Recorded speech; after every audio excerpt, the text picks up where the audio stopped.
Hi everyone, I hope that you had a great summer break. However, class is in. In this lesson, we're going to cover showing versus telling, as well as talking about more on character extraction and telling about your character's background.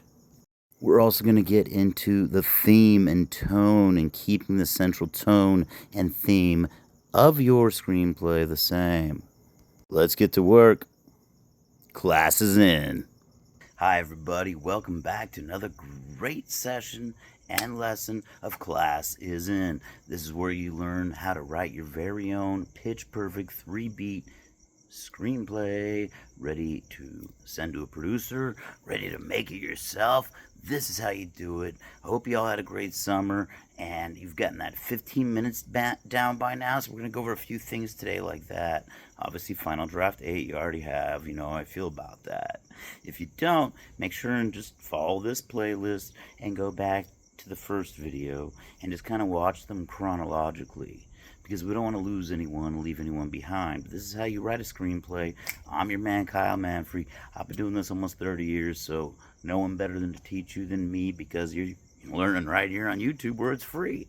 How great is that? So you're going to learn how to write a 90-page, pitch-perfect, 3-beat, 1 beat for each pitch.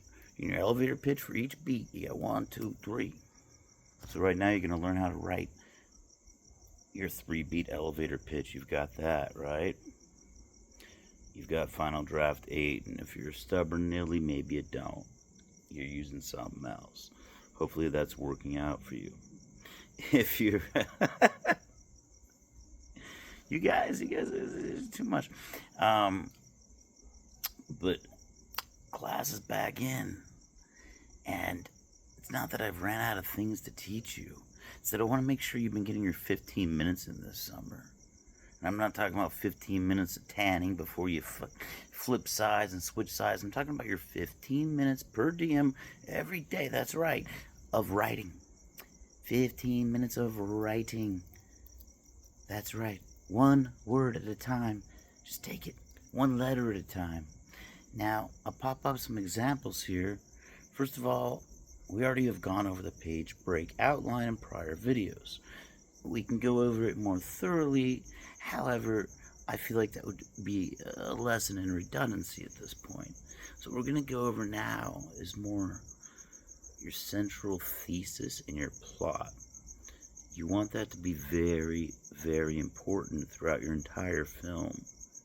The tone, the narrative, the lighting.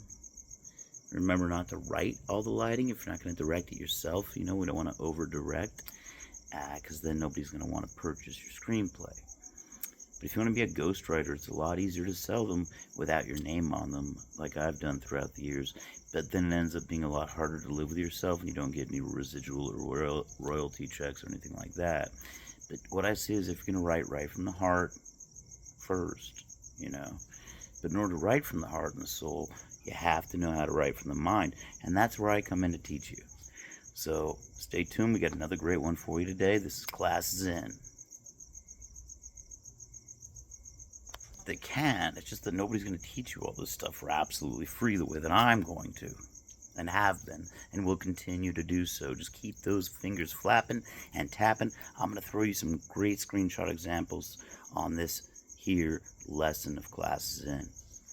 So get ready, get set, get your thinking caps on, and let's roll. Class is back in, kids. Now you have your page break outline, right?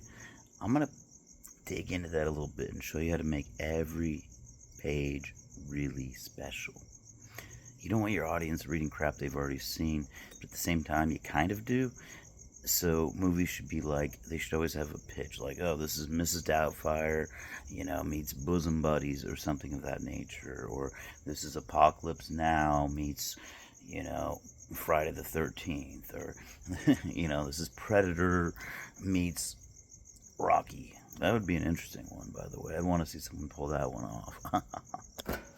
Having said all that, you still want to have your unique voice, and you want it to shine. And whenever somebody reads one of your screenplays, they should know that it's you that wrote it. They should be able to tell just by reading it. Oh, I know Kyle's work. Oh yeah, flipping to the pages. Yeah, this is definitely his tone. This is definitely how he writes. He has his own style, like the Coen brothers, like so many gifted, talented writers of our time all have the same tone. Even if you're just talking novelists, not just, but if you're talking novelists, if you're talking screenwriters, if you're talking both, either way, you gotta have a consistent tone. And that's how people will keep picking you up too if you're looking for writing jobs. Just saying. Then you'll have free time to do stuff like this and teach other folks how to do your job for you. Because I'm not going to be here forever, but my work will live on long after me. And isn't that kind of the goal? That and, everybody wants to be heard. So to get our voice out there, I'm going to help you do that perfectly. And right now we're going to go do some slide board examples. We're going to bring it up on the screen. Let's bring some up here. This is just one of many pages from the film Pulp Fiction. You can see Vincent Jules. Here's another screenplay. Can you tell me what this is from? It's not Pulp Fiction. That's your hint. Here are a few cinematic techniques that were used in Tarantino's Pulp Fiction. Writing is not a time to be shy. You want everything to be the most extreme. You don't want it to be like, oh, this guy had to go to a boxing match and this. No. The weakest man in the world got the opportunity of a lifetime to go to the biggest match ever, and he had to get himself off the couch, doing road work, hitting them heavy bags, and building himself up again, all while falling in love with you, Adrian. Something like Rocky, something powerful, where you can put your gloves up in the air the way Stallone did and stand ground with the studios until your film gets made, because it's that good. You don't want to pull a disaster artist, oh, hi, Mark, and write a movie like, The Room. I'm not talking about Room, I'm talking about The Room by Tommy Wiseau. Very interesting. The Disaster Artist, on the other hand, top-notch flick. It's all about not giving up in this industry and just keep on thriving forward. It's about friendship, it's about betrayal, it's about jealousy, it's about filmmaking, and all of the horrible yet beautiful things that kind of come along with being involved in any process of making a film. Character sound, the voice of your character, it's really important. Your A character, your B character though too, your supporting character, your C, D, E, we've talked over characters before, F character, G character, whatever it is, all the way down to Z character, how many characters you have in your screenplay. Jace, you got a Z character? Really? Wow. No, but really, every character needs to be well drawn out, like we've gone over in the Spider Tree. But you've got to get more than 8 limbs at this point. You've got to have a past for them. You should have a past story written for every major character, meaning how they grew up. Write a little prologue about each one that no one will ever see except for you. When you're doing your writing, you can reference it and be like, oh yeah, well, his dad used to beat him up. His mom was a raging lunatic alcoholic, and he failed out of school in the 2nd grade. All things like that. You got to know about the character in order to write the character, his personality traits, but as well as his characteristics, physical characteristic traits. So all that's very important. You want to flush that out, and it will flush itself out through story. There's an old thing we like to say in the writing biz: don't tell, show. Show us through the scenes. Don't show us through over narrative.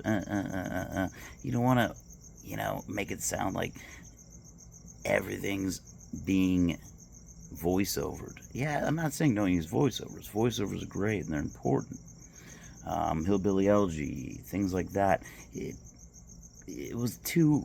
Look at its ratings on Rotten Tomatoes. I believe it's in the 20 percentile range. Actually, it's at 25%. Personally, I think even that's kind of generous of a score for them, only because they're not showing, they're telling. And they're jumping all over the place in time, which is great, but they're not really putting any thumb marks on when they're doing it. Like American History X, for example, every time they went back in time, it was in black and white. That makes it very, very easy for the audience to be able to discern. But you don't even need to be writing such matters as cryptic as that, whether it'll be shot in black and white or not, unless you really feel it's important to your story. Otherwise, again, you're directing via screenplay, and you don't want to do that unless, of course, you're writing your own screenplay to make yourself. That would be the only exception. But if you're writing what we call a spec script, which means you either speculate to sell it or to make it yourself, all of these things need to be taken into account no matter what. Okay? So what we're giving you here is free gems on how to write. Okay? So I'm hoping with samples like these that we've gone over here in this course, you're able to kind of catch on to what I'm saying a little bit more. In-depth characters. You know, you want to know their who, what, where, when, why. Okay? Strong characters. But a strong central theme and the core. What is the message of your film? You need to ask yourself that. You need to figure that out. If you don't have a strong central theme going throughout your entire screenplay, then that will stay the same in tone and style. You know, if you're not going to have that, you may as well just give up right now. You have to commit to the rules. And you could say, but so-and-so Scorsese did this or Tarantino did that. Right. But you have to know how, right, to live by the rules before you can break them. Make a name for yourself like that. And then rewrite the rules and revamp them. But in the meantime, let's stick to the basic rules for your 90-minute, 90-page, pitch-perfect Hollywood screenplay, and let's get your story told. Now we're gonna look at a screenplay here and go over it a little bit. See what you think. An oldie but a goodie, nonetheless. Show don't tell, show don't tell, show don't tell, show don't tell. Don't use too many voiceovers, guys. You're not writing the Shawshank Redemption. You don't have those credentials yet. So, show us through your scenes. Show us through the way that your actors act. The way you write your characters will determine who acts in your film. So, maybe have an actor or two in mind. Write it in your action line. What he or she should look like, and things like that. But then show how they act and how they talk, and you know, their bad traits and their good traits throughout the story, throughout the dialogue, and throughout keeping true to your central theme and tone. You know what? We're going to call today's course Show and Tell. It's all about when you're watching a movie, you don't only want them to tell you everything. You're not reading a novel. You want them to show you on the screen by the way the characters act, the way they speak, the way they look. You know, that's how you tell a story. Not with too much voiceover narrative dumped, you know, onto the screen and no. You can do that later on. I know Ron Howard did that with that Hillbilly movie, but you know what? That was a novel from J.D. Vance, and that was just a poorly adapted screenplay. And we might get into adaptation later. In fact, we will. So stay tuned, and let's keep your mind expanding and your screenplay getting longer as your fingers keep tapping, writing those words. Don't give up, don't give up, don't give up. Give it 15 minutes a day. I've written countless screenplays throughout my life. I'm talking about countless, thousands upon, I don't even know how many. To give you a number, it's countless is the number. Let me teach you how to write just one in this course. And after that, you'll be on your way. There's no hidden gimmicks here. I'm not going to ask you for any kind of donations, or I'm not going to say, oh, go ahead and sign up for my class if you want to know all the real tricks. I'm giving you gold here for free. So take it. If you're serious about writing a movie, take this gold. Okay? and roll with it. Open up your own jewelry shop, start forming the gold into rings you can wear and all kinds of necklaces and chains and good stuff. Class is in, you've got a story to tell, so let's tell it. Other important thing, guys, you really don't want to practice your material and your friends and family. I know that's kind of rough to say, but you don't want your readers to be somebody who are either going to feel obligated to like your work when they don't, or say that they do. And you don't want them to already know you. It's important with comedy as well, but it's important with every genre. I would say probably most with comedy, but with all of them, you don't want someone who really knows you that well, because they're not going to think you're funny, or they're not going to think that your character is dramatic, or they're not going to take them as seriously, because they're going to be picturing the whole time you, who they've known for freaking ever, writing this thing, you know? And they're going to be judging, oh, should he or she be doing this? Oh, should they write that, or should, I don't know, that's a little raunchy, you know. So you want to find, when the time is right, when we're finished polishing your script, and we'll get into that, and that'll be in one of our final courses until you graduate into Screenwriting 2, and then we'll have an induction ceremony that will just blow your mind out of the water. But until then, let's stay focused, let's stick to those 15 minutes, you know, and let's really just keep this going. 15 minutes a day of writing, 15 minutes a day of writing. I'm not saying you can't do more than that. I'm saying that is the bare minimum that I'm asking you to do if you want to make it. Soon, but not in this course, but very soon, we will go over editing and edits. But what I do want to touch briefly on about editing in this particular course is that you don't want to edit too much while you're writing, or you'll never get your first draft done. If you're stuck on page 14 and you're not getting any further because you just keep going back and spending that 15 minutes to over edit your own work, pretty soon you're going to be confused about what your story is. No, do not edit. Don't edit yet. Just get the first draft out. That's why it's the first draft. You're going to edit in your second draft, which we'll go over later, and we'll teach you all about that. We're going to pull an example right now from Good Will Hunting. Whether you've seen it or not, go rewatch it, give it a rewatch, because it's an incredible film, but also because it's a great form of reference for so many reasons. It's so well written. This was, you know, a baby project of Matt Damon, Ben Affleck, and Kevin Smith. And they just combined forces and wrote a big hit movie. That was, you know, it still is. It's a classic. It'll live on forever as a classic. You want your film to live on forever as a classic? You want to keep the reader first reading and flipping the pages, and that will turn into the viewer watching and watching each minute.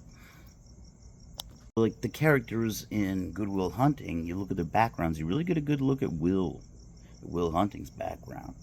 It's Matt Damon's character. Great look at that. But for example, if you go to like maybe a D character, you'd have Peter Skarsgård, Professor Lambeau. You don't get that deep into his whole background. You know that him and Robin Williams' character are friends, and that they go way back, and they've had falling outs. You know that he's a professor. You know he's brilliant, you know, and well esteemed, and things like that. That are, but they're not. We don't do flashbacks to find that out. We don't tell, we show through dialogue, primarily in that film. Also through the mere action of him being such an esteemed and profound professor. Now, due to the nature of the film, of course, we're going to want to know more about the A character anyway, and because, you know, Matt Damon's goodwill, you know, and we want to know more usually about the A character's background, if not always, with very few exceptions. And let's stay away from the exceptions for now. So we want to focus primarily on the A character's background. And that's why Good Will Hunting is such a great example, because Robin Williams and Matt Damon, when they're sitting there, Williams plays his therapist. And so we really, really, really get into Will's background, the A character, the main character. We get into his background through his therapy sessions. We get into his background from when he gets arrested, and he sees somebody and recognizes him. Hey, I know you from juvie, while he's making his phone call. We know his background because of his reputation of the people he hangs around with, and we know his background from the scenes in court and so forth. And through Robin Williams' character just really, really picking his brain until he cracks his patient and gets him to open up, which isn't just like cracking an egg. No, it's more like cracking a rock, and he's able to do that in that film. That really is a great and prime example of showing and not telling. Show and tell. Remember that, okay? If you extract one major important thing from this particular lesson, it's to show your story. Don't just tell it with voiceover narrative. Don't tell it with assumptions. Then you're never telling it at all, because if you assume your audience knows these things about the background of your characters, even if they're in your private sideline notes about the background that never get revealed in the film, but it will help you write a more developed and evolved character, and that's plenty fine. I just don't want you making that common mistake of saying, this is what's happening, this is what happened before, blah, blah. Don't use extensive voiceover narrative. Don't use just too many flashbacks. Maybe even avoid them at first if you can. Maybe one or two flashbacks, but don't play with time too much on this. I mean, unless you're doing, a time travel movie or something of that nature, right?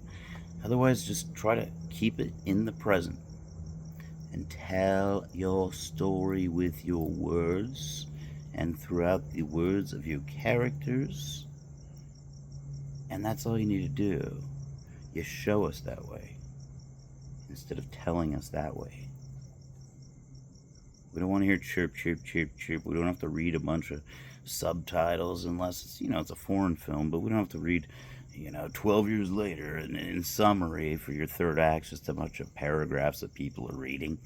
That's weak and soft. Even if it's a real life story, there should be maybe 3 or 4, 5 tops at the end of that kind of stuff. And even then, again, this isn't on your first screenplay that you're going to be doing that kind of stuff, so just erase that notion from your brain and from your screen. And, even if you're already on page 80, it's okay, keep it going, finish to 90, and then we'll cover that in your rewrites. But I don't think you're quite there yet. I just have that sneaking impression that you haven't been giving it 15 minutes a day. You've been going to the beach, you've been going to the lake and the river and having playtime, and that's great. But like I said, class is back in session, so it's time to start taking your story seriously if you ever want anyone else to. And you got to enjoy it while you do it. You just enjoy it. Just enjoy it. Because the whole point is you want other people to enjoy it. You want them to learn from it.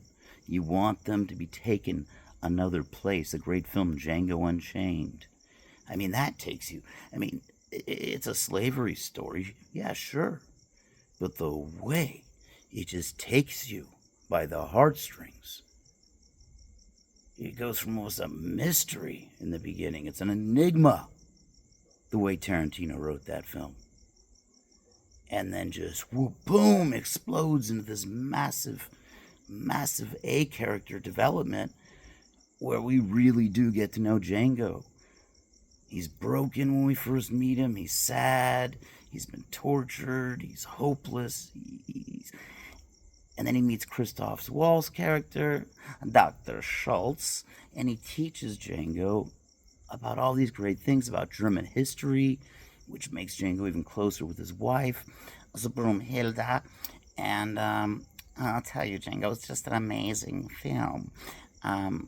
But more importantly, again, they're showing us, not telling us. Now, I know we're not trying to write a 3-hour movie here or a 2.5-hour movie here. We're sticking to 90 pages. I'm just saying, as a rule of thumb, that's another great way to flush out a story. But for now, you should probably stick more to the Good Will Hunting references, because that's a shorter film, and at the time they were all pretty small, except for Robin Williams. They got him. But they were all pretty small filmmakers, actors, and things of that nature that hadn't taken on many roles yet. None of them had played Jason Bourne or any kind of superhero yet. But look at them now, right? So let's get to work. I'm going to bring some more stuff up on the screen for examples. Maybe you have been writing a lot, so I'm going to show you an exercise called Take Time Out for Busy Hands. You want to take your fingers and just kind of pull them back a little, just until you feel that stretch. Hold them for about 10 seconds. And then slowly release. Then you do that with your other hand. 10 seconds. And slowly release. The reason that I emphasize this hand yoga, as I like to call it, for writers, have the thumb down toward the side of your arm, 10 seconds, each thumb. Now you want to do the OJ, where you're like stretching your fingers out. The glove doesn't fit, that kind of thing. And then you want to shake it all out. Do all these stretches for 10 seconds, and the reason I emphasize it is because then you will be able to write 15 minutes, if not more, every single day, and you won't get all cramped up and have sore hands afterwards. So remember to take time out for busy hands. Whenever your hands even start to feel a little bit cramped, do these stretches, do your hand yoga, and it'll really help you.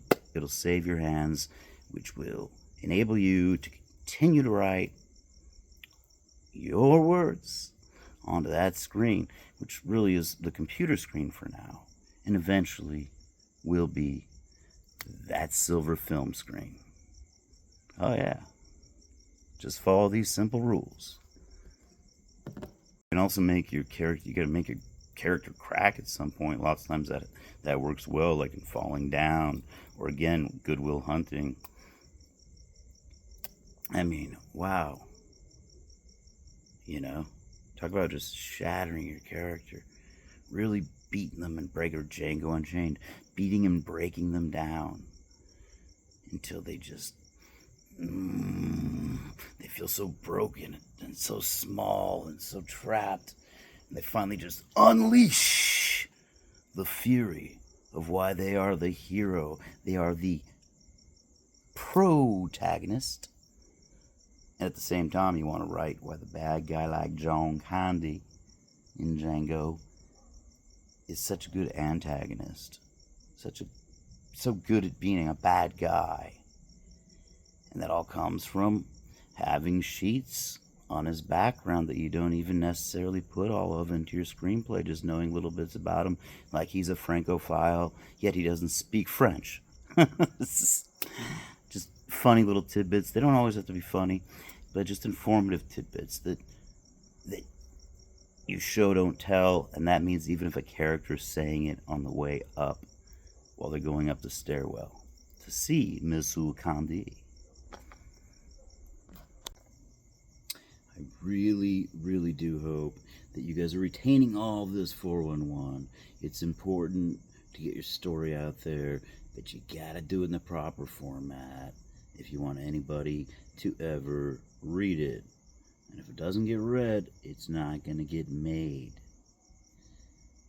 So, powerful characters, character development, a lot of that's through the dialogue. As you're probably now soon realizing, if you haven't already, you're coming to that conclusion. And that's good, because you're only on your first draft still. You just keep writing and writing and writing. Don't forget, you should have watched Pulp Fiction by now. Just saying, because we will be referencing that film probably the most in this course, even though it's not a 90-page script. But rather, because it has so many elements that can be compared to and extracted from, like we don't know that John Travolta is a heroin addict. Like, say we don't know that Travolta's character, Vincent Vega, Mr. Vincent Vega, that he's a heroin addict, or that he knows how to dance, or anything really about him until they show us. They show us. Yeah, maybe they tell us through, his actions, but we're showing, not telling. Show, not tell. You got to remember that and keep that going.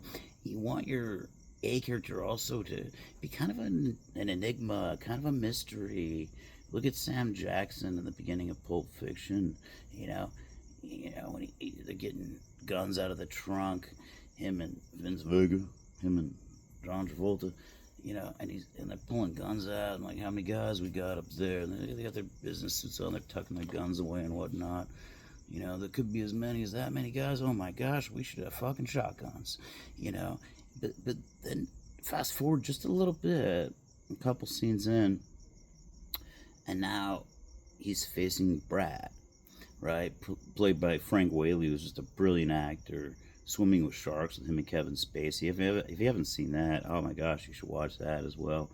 That's just a smart film. Anyway, the way that he delivers his speech, he pulls out his gun, shoots the guy, refers to the guy's friend as Flock of Seagulls because of his hairdo, blasts him to death while he's laying there on the couch, and then aims his gun at Brad. And he goes on to quote a Bible passage. And what does that already tell you about our A character? That he does believe in God despite his evil choices. And it comes around, more importantly, into the end of the film when we revisit the scene. Now that's a movie you can go and play around with time in, because he had already done Reservoir Dogs and written the screenplay for True Romance. So Tarantino had already more than proven himself. So, like I said, this is our first screenplay. Know the rules before you break them. It's really important and really simple as that. Alright? So, but what does he say? Ezekiel 25:17, the path of the righteous man is bestowed upon the equities and tyranny of evil men. Righteous is he, the shepherd, who in the name of the Lord brings them back from the valley of darkness, for he is truly his brother's keeper and the founder of lost children. And then he gets all like preacher-esque, really passionate. And I will strike down upon thee with great vengeance and furious anger those who attempt to poison and destroy my brother. And I will know when I lay my vengeance upon thee. Pop, pop, pop. Now that's not verbatim. Then he just blows Frank Whaley away. Travolta pulls out his gun. They're both just simultaneously shooting. Pop, pop, pop, pop, pop, pop. And you see the body, bread just flying around in his chair. And right before that, Sam Jackson's taking a bite of the guy's burger. Ooh, the cornerstone of any nutritious meal. What do you got there? It's Whaley's nervous, and rightfully so. He's about to be murdered. A Sprite. A Sprite. Do you mind if I'm still kind of chewing his burger from, do you mind if I have some of that refresher beverage to wash this delicious burger down? Go right ahead. And he slurps the life out of that drink. And that's just right there showing you that he's also about to slurp the life out of another man via his gun. And it all comes back later when Marcellus Wallace, his boss, is probably blown away. They never show his reaction when Sam Jackson has a revelation, but it all comes back to Sam Jackson having divine intervention, believing that God saved his life, and yet that very same interaction, even though they don't show it until later in the film, and that is just strong, the strongest of an A character development that I've seen in a long time. There are some other ones that are equally strong, but wow, talk about a strong bow right there. Jules Winfield. The way he even says later on, I used to just think that prayer was some cold-headed shit to say before I blew a mofo's head off. Now, I'm starting to rethink all that shit. And John Travolta gets angry at him toward the end, like, you trying to tell me God came down from heaven and stopped them motherfucking bullets? He's like, yeah, that's exactly what I'm trying to tell you, motherfucker. You know, it's just so good. And that's what I mean by really extracting as much as you can out of your characters. It is the acting, but the actors wouldn't have lines without us, without the writers. So remember, we're doing great here, all right? We're doing great. We're telling our stories. We got to make sure that our actors, especially our protagonists, even if they are, murderous at first, at least they find their ways in the end. Talk about a huge come around. You want your main character, your A character, to almost always, if not always, be your hero, the good guy, the protagonist, not the bad guy, not the antagonist, the protagonist. Your A character, your number one character, should be the protagonist. Now, Sam Jackson, talk about a turnaround where he comes from, just being cold-blooded and executing people and just being a hitman, just being so used to it, to turning all the way to the different side of the spectrum, finding God, and instead sparing 2 lives at the end of the film.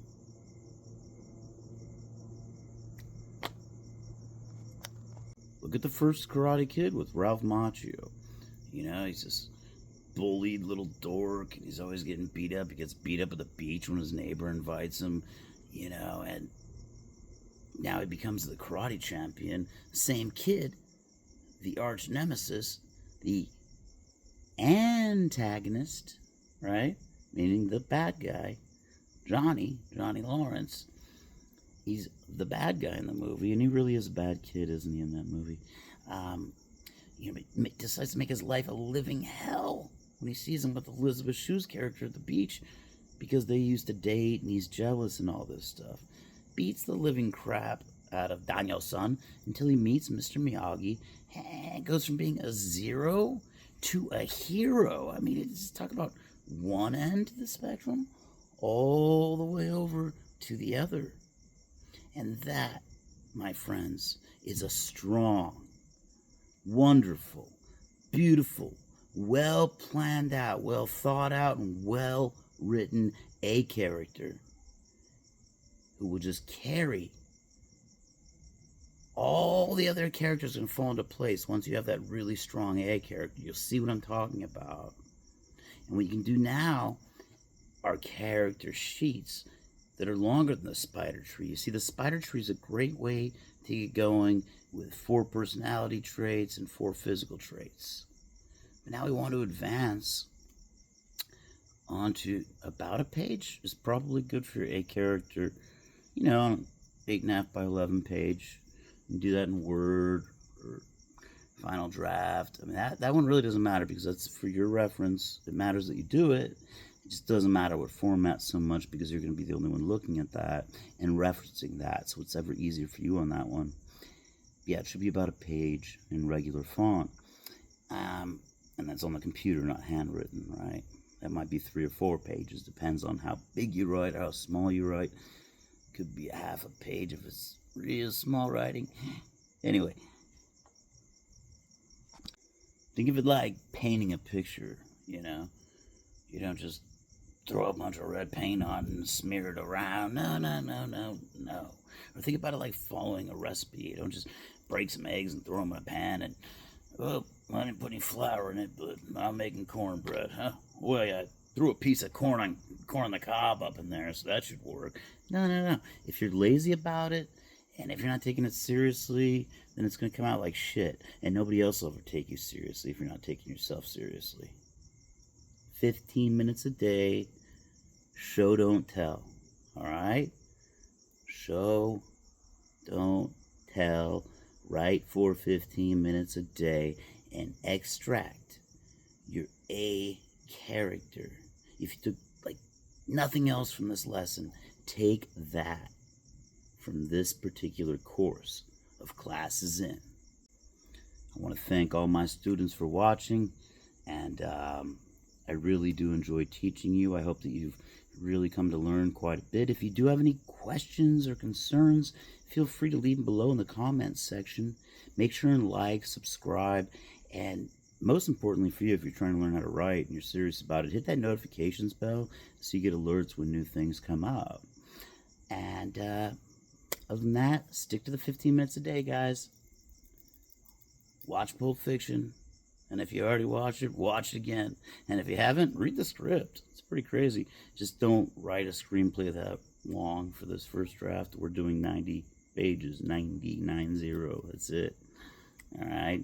That's a page a minute. Usually it equates to about that, with a few exceptions that we've gone over in previous courses, such as Casablanca is one film where they just totally just well, it's a groundbreaking film. It's a whole other topic all on its own, and we've talked about it a bit in the past, and we will talk about it a bit more in future classes. Thanks for watching Classes In, and you're welcome very much for the free writing lessons. Let's keep focused and keep writing.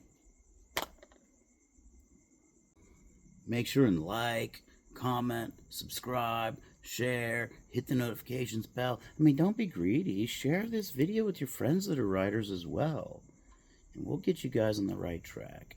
But you really, I'm gonna harp on it one more time. You gotta be using Final Draft 8, okay? Just for the now, okay? It's just because it's the current thing. Happy writing, guys.